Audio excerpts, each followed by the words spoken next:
이에 유다와 베냐민 족장들과 제사장들과 레위 사람들과 그 마음이 하나님께 감동을 받고 올라가서 예루살렘에 여호와의 성전을 건축하고자 하는 자가 다 일어나니 그 사면 사람들이 은 그릇과 금과 물품들과 짐승과 보물로 돕고 그 외에도 예물을 기쁘게 드렸더라. 아멘. 할렐루야. 반갑습니다. 여러분들 반가우신 거 맞으시죠? 참 누구보다도 제가 더 많이 반가운 것 같아요. 그동안 한 달 정도 녹화 예배를 하면서 저는 저 교회 정면 문을 보고 예배를 드렸습니다. 그런데 오늘 이렇게 얼굴과 얼굴을 대면해서 여러분들 얼굴을 보면서 제가 설교를 할 수 있으니까 제가 훨씬 힘이 나고 참 하나님께 감사가 됩니다. 우리는 적응을 잘 해야 됩니다. 사실 1년 전만 해도 마스크 쓰는 것, 또 열 체크하는 것, 거리 두기 하는 것 얼마나 어색했습니까? 불편했잖아요. 그런데 1년이 지나니까 오히려 마스크를 쓰지 않으면 불편할 정도로 익숙해져 있습니다. 마스크 쓰고 거리 두기 하고 또 열 체크하는 것 많이 익숙해졌죠. 때문에 이 적응을 한다라고 하는 것은 익숙해졌다라는 말로 바꿀 수 있습니다. 그런데 우리가 익숙해져서는 안 될 것이 있어요. 코로나19로 인해서 바이러스로부터 우리가 우리 몸을 지키기 위해서는 마스크 쓰는 것 익숙해져야 되고 다른 것 다 익숙해져야 됩니다. 그렇지만 그리스도인으로서 반드시 익숙해져서는 안 되는 것이 있는데 그것은 바로 예배를 안 드리는 것. 이것에 익숙해져서는 안 됩니다. 이것에 너무 적응을 잘해서는 안 돼요. 예배를 안 드리는데 전혀 불편함이 없어요. 너무 편안해요. 그것은 너무 적응을 잘하는 건데 이것은 잘못된 거죠. 여러분, 우리 그리스도인으로서 예배를 안 드리는 부분들에 있어서는 익숙해지지 않기를 바랍니다. 예배를 안 드리면 뭔가 제 마음속에, 우리 마음속에 불편함이 있어야 돼요. 답답한 마음이 있어야 되고 안타까운 마음이 있어야 되고 죄송스러운 마음이 있어야 된다라는 거죠. 이것이 바로 그리스도인들의 마음 가운데 있어야 될 줄로 믿습니다. 우리 모두에게 이러한 마음이 있기를 바랍니다. 오늘 주보 표지에 담긴 묵상의 글에 이 벼룩에 관한 내용이 담겨 있습니다. 여러분, 벼룩은 자기 크기에 비해서 100배 정도 넘는 높이도 뛸 수 있다고 합니다. 그런데 환경이 달라지면 뭐 50cm의 컵에 넣어놓고 30cm의 컵에 넣으면 다 그만큼만 뛴다라는 거죠. 훨씬 더 높이 뛸 수 있는데 환경이 달라지면 거기에 적응을 해버리는 거예요. 거기에 적응을 한 나머지 자기의 실력 발휘를 못한다라는 거죠. 자기의 능력을 제한해버립니다. 스스로 한계를 만들어버리는 거죠. 나는 절대로 더 높이 뛸 수가 없어. 이렇게 스스로를 차단하고 자기의 능력을 한계를 지어버리는 이러한 일들이 일어나게 된다라는 내용입니다. 오늘날 그리스도인들에게도 적용되어지는 내용이다라고 생각을 합니다. 잘 읽어보시고 묵상하시기를 바랍니다. 사실 에스라서의 내용도 새로운 시대에 각자 나름대로의 방식으로 적응하는 사람들에 관한 내용이다라고 말할 수가 있습니다. 여기서 새로운 시대는 바벨론 포로 생활 70년을 마치고 이제 귀환하는 시대를 말합니다. 이러한 새로운 시대에 발맞추어서 일어나는 사람들이 있었습니다. 그래서 에스라서를 읽다 보면은 일어나다 또는 일어난 이러한 단어들이 많이 나오는 것을 보게 됩니다. 구체적으로 어떤 사람들이 일어났는지를 살펴보겠습니다. 고레스 왕이 일어났습니다. 고레스 왕은 페르시아의 왕입니다. 바벨론이 강대국이었을 때가 있는가 하면은 페르시아가 강대국일 때가 있었어요. 이 페르시아가 이제 바벨론을 정복을 하죠. 그래서 페르시아 제국의 고레스 왕이 등극을 하게 됩니다. 마치 이제 미국이 트럼프 시대가 끝나고 바이든 시대가 이제 도래한 것처럼 이제 포로민 가운데 있는 이스라엘 백성들에게 새로운 시대가 도래하게 된 것이죠. 새로운 시대가 도래했고 또 새로운 왕이 등극을 했습니다. 그 왕은 바로 고레스 왕이었어요. 그런데 고레스 왕은 참 특별한 왕이었습니다. 성경에 보면 여러 왕들이 많이 등장을 해요. 이름이 많이 등장을 합니다. 그렇다고 해서 이방 나라의 모든 왕들의 이름이 성경에 다 기록되지는 않았습니다. 필요한 사람들의 이름만 기록이 되었죠. 그런데 이 고레스 왕이라고 하는 이 이름은 참으로 특별한 이름이었다라고 말할 수가 있습니다. 어떤 면에서 그럴까요? 먼저는 하나님께서 세우신 왕이기 때문에 특별한 왕이었습니다. 물론 하나님께서 많은 왕들 다 세우셨습니다. 그런데 유독 하나님께서는 고레스 왕을 세운 목적이 있었어요. 특별한 목적이 있었는데 그것은 바로 포로 가운데 있는 이스라엘 백성들을 본국으로 귀환시키는 그 막중한 사명, 그 사명을 감당하게 하기 위해서 고레스 왕을 세웠다라는 것이죠. 이사야서 41장 25절 상반절, 또 이사야서 45장 13절 말씀 함께 읽겠습니다. 내가 한 사람을 일으켜 북방에서 오게 하며 내 이름을 부르는 자를 해돋는 곳에서 오게 하였나니 내가 공의로 그를 일으킨지라. 그의 모든 길을 곱게 하리니 그가 나의 성읍을 건축할 것이며 사로잡힌 내 백성을 값이나 갚음이 없이 놓으리라. 만군의 여호와의 말이니라 하셨느니라. 하나님께서 이사야 선지자를 통해서 하신 말씀인데, 먼 훗날에 약 160년 후에 내가 한 왕을 세울 것이다.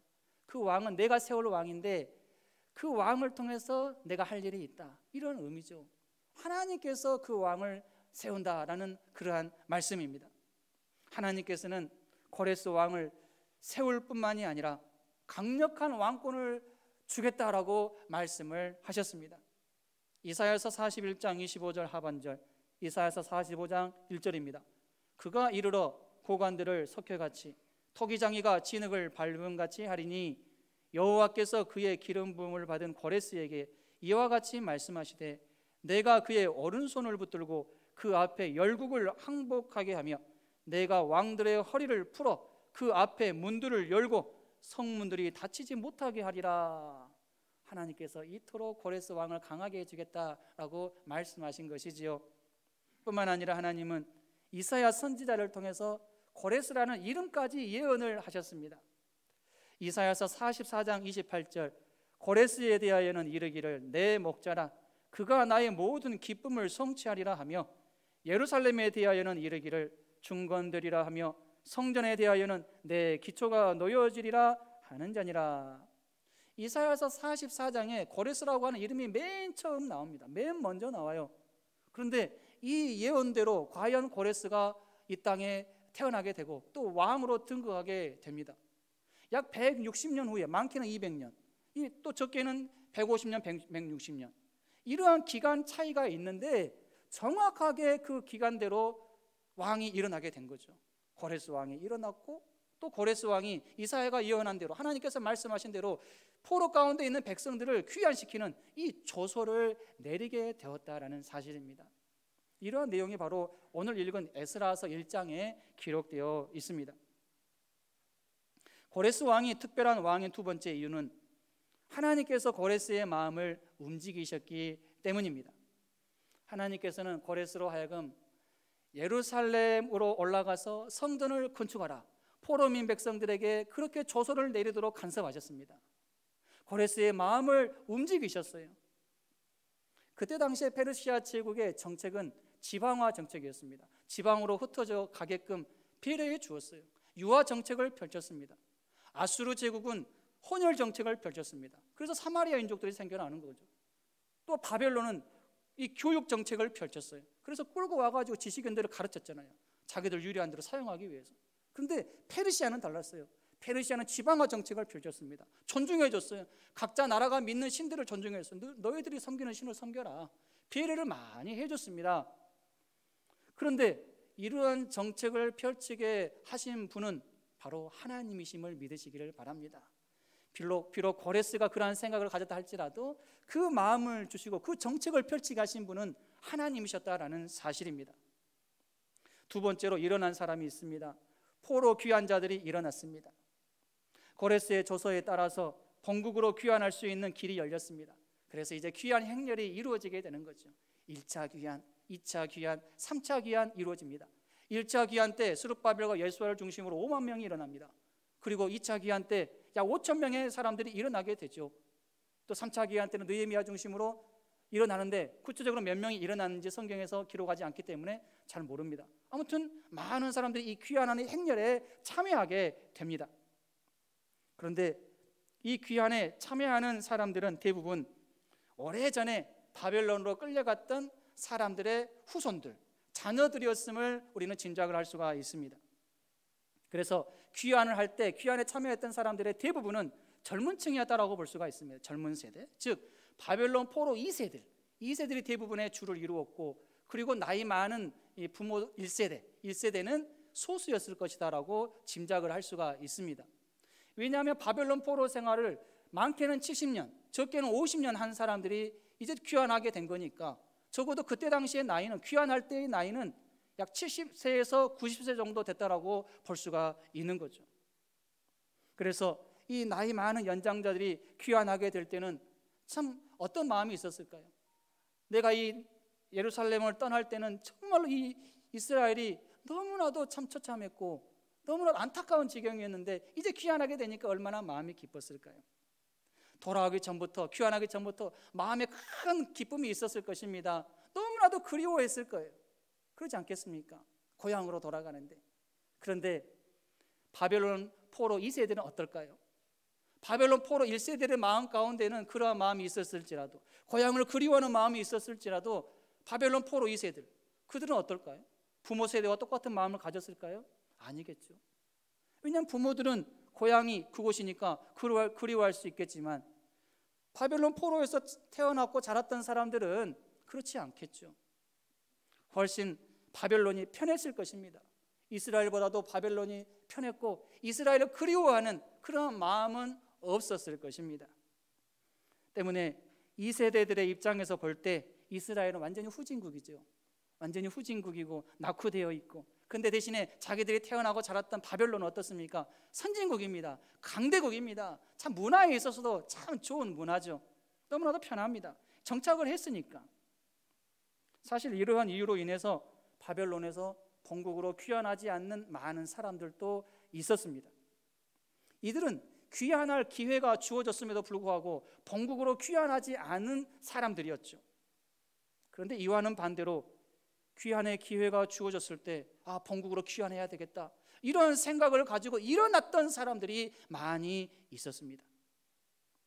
이들은 왜 그동안 정착했던 바벨론을 포기하고 상대적으로 불편한 이스라엘을 선택했을까요? 상대적으로 불편한 그 이스라엘로 귀환하기로 결심을 했을까요? 두 가지 이유로 생각해 볼 수가 있습니다. 첫 번째 이유는 선지자들이 예언한 70년의 때가 찼기 때문에 우리가 돌아가야 할 곳은 바벨론이 아니라 이스라엘이다. 이 이스라엘이야말로 하나님께서 우리에게 약속하신 땅이다. 우리는 거기에서 뼈를 묻어야 된다. 이런 생각을 했기 때문에 바벨론을 포기하고 이스라엘로 돌아왔다라고 생각을 합니다. 아무리 바벨론이 이스라엘에 비해서 잘 사는 나라이고 선진국이라 할지라도 그 바벨론은 하나님 앞에서 이방 나라다, 이런 생각을 했다는 거죠. 특별히 부모 1세대, 그러니까 바벨론 포로 1세대는 이러한 생각이 확실하게 자리 잡혀 있었을 것입니다. 때문에 부모 1세대들은 바벨론에서 태어난 자녀들에게 그것을 교육시켰을 거예요. 이 땅은 우리가 영원히 머물 땅이 아니다. 선지자들이 하는 메시지를 듣자. 우리는 반드시 본국으로 돌아갈 날이 올 것이고 또 그곳으로 돌아가야 된다. 우리가 거할 곳은, 우리의 뼈가 묻힐 곳은 바로 그곳이다. 끊임없이 부모 2세대들에게, 그 자녀들에게 교육시켰을 거예요. 이러한 교육이 있었기 때문에 오늘 귀한 행렬에 젊은 층들이 참여했다라고 볼 수가 있는 거죠. 이러한 교육이 없었다면 왜 젊은 층들이 그 좋은 바벨론을 버리고 예루살렘으로 귀환하기로 결심을 했겠습니까? 절대로 오지 않았을 것이라고 믿습니다. 젊은 층들이 얼마나 도시를 좋아합니까? 할 수만 있으면 도시로 나가려고 하잖아요. 시골에 누가 내려오려고 해요? 아니잖아요. 그냥 도시에서 살고 싶잖아요. 계속 그곳으로만 가려고 하잖아요. 그런데 부모 1세대가 교육하고 우리가 돌아갈 곳은 이스라엘이다. 그곳으로 가야 된다. 불편할지라도 가야 된다. 하나님의 뜻이고 하나님의 명령이기 때문에 우리는 그렇게 해야 된다. 그러한 교육으로 인해서 젊은 층들이 귀한 행렬에 많이 참여했다라고 믿습니다. 두 번째 이유는 예루살렘 성전을 건축하기 위해서였습니다. 하나님께서는 고레스 왕을 통해서 예루살렘 성전을 건축하라는 명령을 내리게 하셨습니다. 이 명령을 사명으로 여기는 귀한 자들이 있었어요. 그리고 이 일을 위해서 귀한 행렬에 동참하는 바벨론 1세대, 2세대 사람들이 있었던 것입니다. 그런데 포로 귀한 자들도 크게 두 부류로 나뉩니다. 한 부류는 고향을 찾아서 이스라엘 각 지역으로만 귀환한 자들이었습니다. 에스라 2장 1절입니다. 함께 읽습니다. 시작.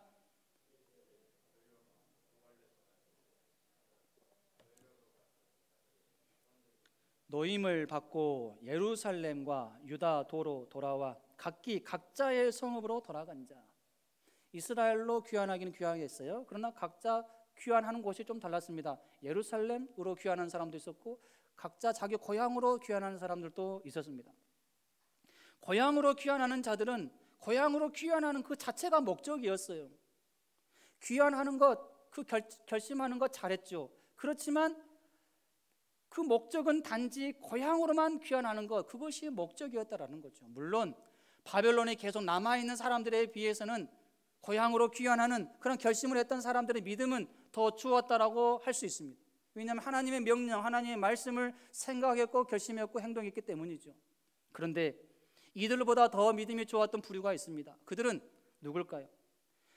예루살렘 성전 건축을 위해서 예루살렘 근처로 귀환했던 사람들입니다. 고향으로 귀환하는 것보다 더 중요하게 여긴 것이 있었는데 예루살렘 성전을 건축해야 된다, 이러한 생각을 가지고 그 예루살렘 근처로 귀환했던 사람들이죠. 고향으로 귀환할 수 있습니다. 그런데 고향으로 귀환하지 않아요. 예루살렘으로 귀환합니다. 왜요? 무너진 성전 건축을 하기 위해서, 그 성전 건축에 참여하기 위해서 그렇게 했다는 것이죠. 세 번째, 일어난 무리가 있습니다. 여호와의 성전을 건축하고자 하는 자들이 일어났습니다. 이들은 회파된 예루살렘의 성전을 건축하는 것이 하나님의 뜻임을 알았습니다. 깨달았어요. 에스라서 1장 5절 상반절 말씀에 보면 이에 유다와 베냐민 족장들과 제사장들과 레위 사람들과 그 마음이 하나님께 감동을 받고, 하나님께 감동을 받아서 하나님의 뜻을 깨달아요. 여러분, 하나님의 뜻을 어떻게 깨닫습니까? 하나님의 감동을 받으면 깨닫게 된 줄로 믿으시기를 바랍니다. 하나님의 뜻을 제대로 깨닫게 됩니다. 왜 하나님께서 고레스 왕을 세웠는지 그 뜻을 깨닫게 되는 거죠. 이 조서를 내리게 하기 위해서 하나님께서 고레스 왕을 세웠구나. 왜 우리를 귀환하게 하셨을까? 그 뜻은 무엇일까? 무너진 그 예루살렘 성전을 건축하게 하기 위해서 우리를 이렇게 귀환하게 하셨구나. 깨닫게 된 거죠. 하나님의 뜻을 깨달았습니다. 그래서 이들의 목적은 이제 오로지 무너진 여호와의 성전, 예루살렘의 성전을 건축하는 것이었습니다.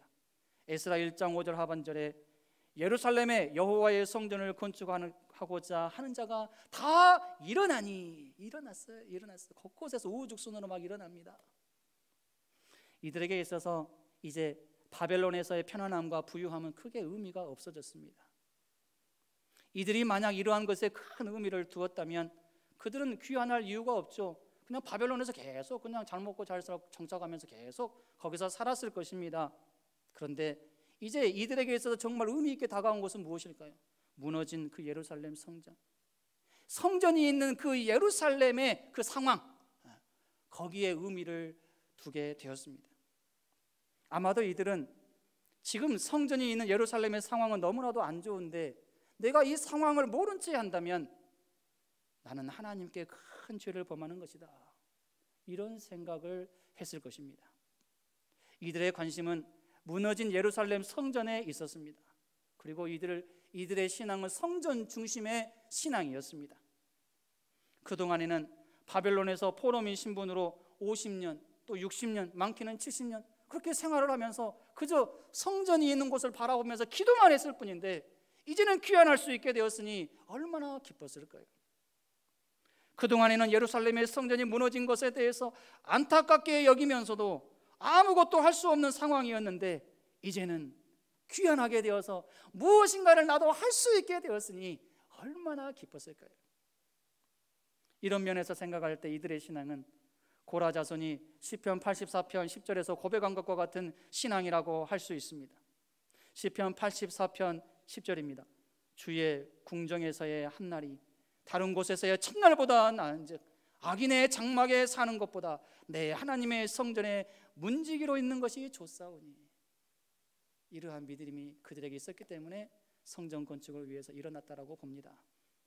결국 이들의 신앙은 그들로 하여금 회파된 성전 건축에 헌신하게 했습니다. 이들은 아마도 지금 나의 삶이 아무리 부유하고 화려하고 편안하다 할지라도 성전이 있는 예루살렘의 상황이 너무나도 어려운 상황이라면 당연히 이 일에 헌신해야 된다, 이런 생각을 가지고 있었을 것입니다. 여러분, 헌신이 없는 거룩한 목적은 한낱 몽상에 불과하다는 사실을 믿으시기를 바랍니다. 아무리 나름대로 거룩한 목적을 가지고 있어도 그 거룩한 목적을 위해서 헌신하는 것을 싫어한다면 절대로 거룩한 목적은 달성될 수 없습니다. 거룩한 목적이 달성될 수 있는 그 방법 무엇일까요? 헌신하는 것입니다. 헌신이 있을 때 거룩한 목적도 달성할 수 있는 것입니다. 사실 이들도 바벨론에서 그냥 편안하게 보낼 수도 있었을 것입니다. 또한 귀환하기는 해도 그냥 고향 땅에서 편안하게 지낼 수도 있었겠죠. 그러나 이들은 예루살렘의 성전이 회파되어서 50년 동안 방치되었는데 가만히 보고만 있을 수가 없었습니다. 자기들의 양심이 그것을 허락하지 않았어요. 도저히 그냥 보고만 있을 수가 없었다라는 거죠. 하나님을 제대로 모르는 고레스 왕조차도 예루살렘 성전을 건축하라 그렇게 명령할 정도인데 선민 백성인 우리가 그것을 거부한다면 되겠는가, 이런 생각을 하면서 귀환 행렬에 동참했다라고 봅니다. 이들은 그동안 귀환하고 싶어도 할 수 없는 상황이었기 때문에 성전 건축을 위해서 헌신하고 싶어도 할 수 없었습니다.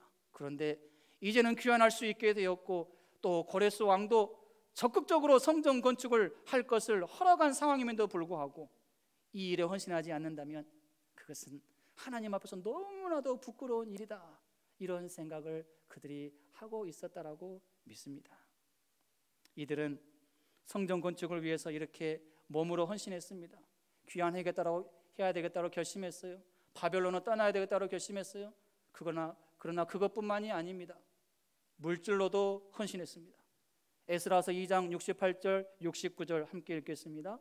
어떤 족장들이 예루살렘에 있는 여호와의 성전터에 이르러 하나님의 전을 그곳에 다시 건축하려고 예물을 기쁘게 드리되 힘 잘하는 대로 공사하는 금고에 드리니 금이 6만 1,000 다리기요 은이 5천만에요 제사장의 옷이 100벌이었더라.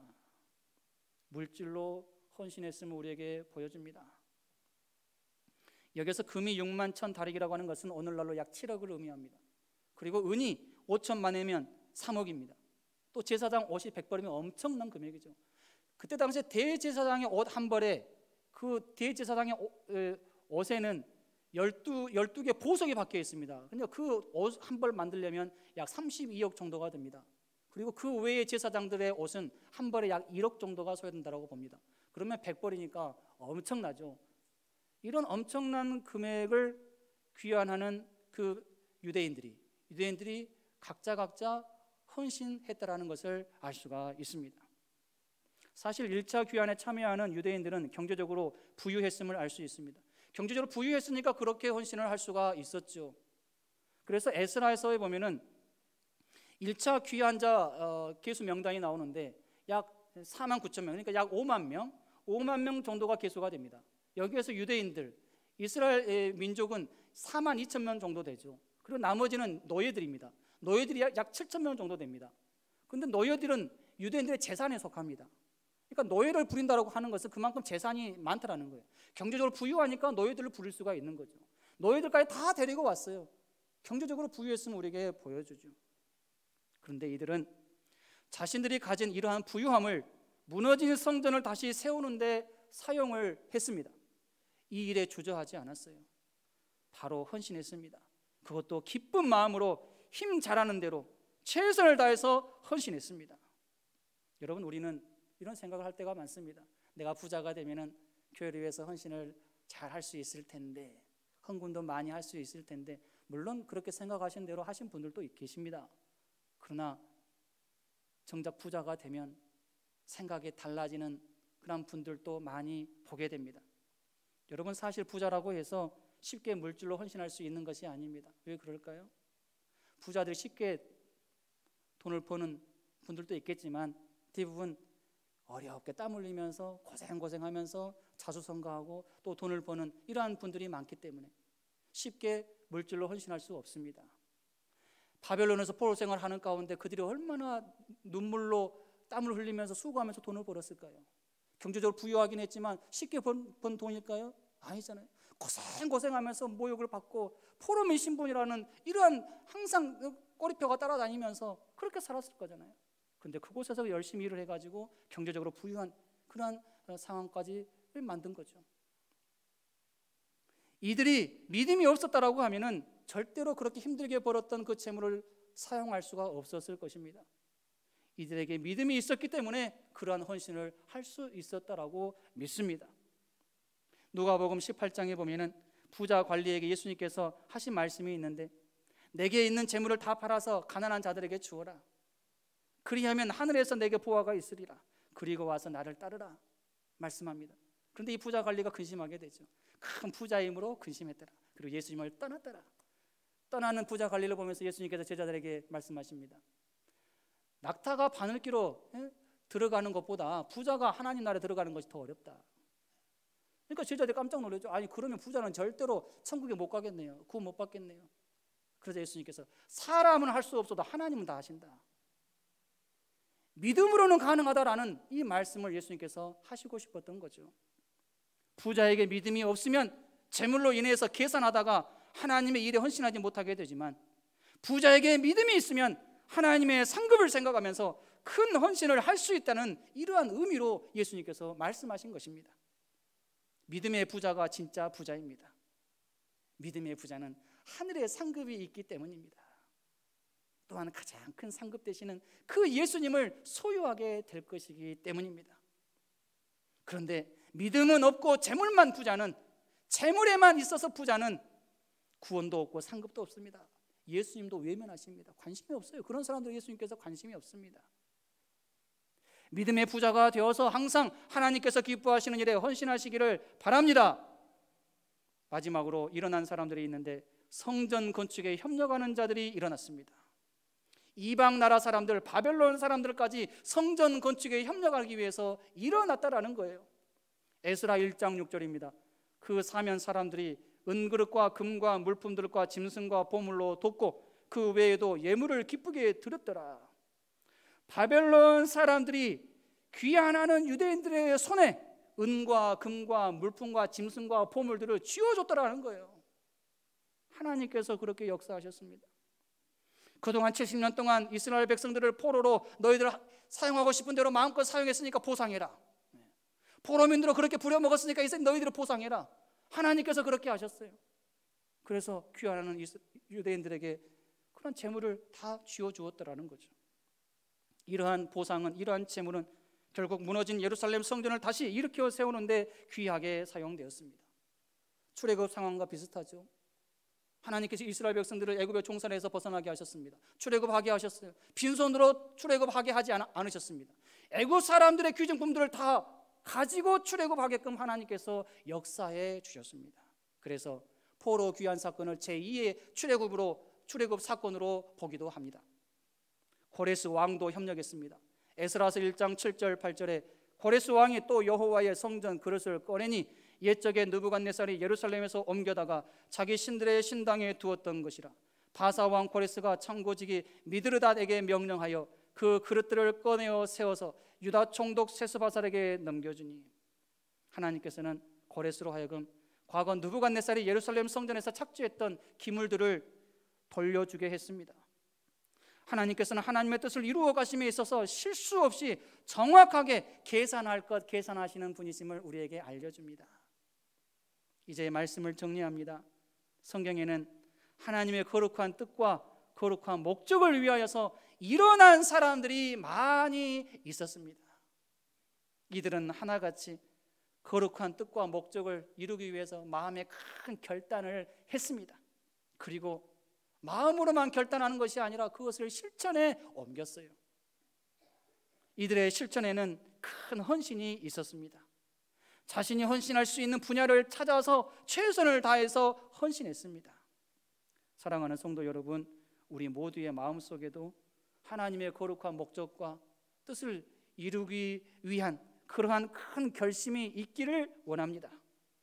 그 결심을 위해서 헌신할 수 있는 거룩한 용기도 있기를 원합니다. 특별히 주의 몸된 교회가 온전히 회복되고 일어나는 일에 헌신하는 일꾼들이 불같이 일어나기를 원합니다. 교회의 부흥을 위한 일에 관심을 갖고 헌신하고 협력하는 일꾼이 되시기를 바랍니다. 이러한 일에 앞장서서 쓰임받는 일꾼이 되시기를 바랍니다. 하나님께서는 이러한 사람들을 찾으시기 때문입니다. 또한 하나님께서는 이러한 사람들에게 갑절의 은혜를 주시기 때문입니다. 하나님이 찾으시는 이러한 일꾼들이 우리 교회에 더욱더 많아짐으로 말미암아 2021년도에 우리 산유제일교회가 힘있게 일어날 수 있기를 주님의 이름으로 축원합니다.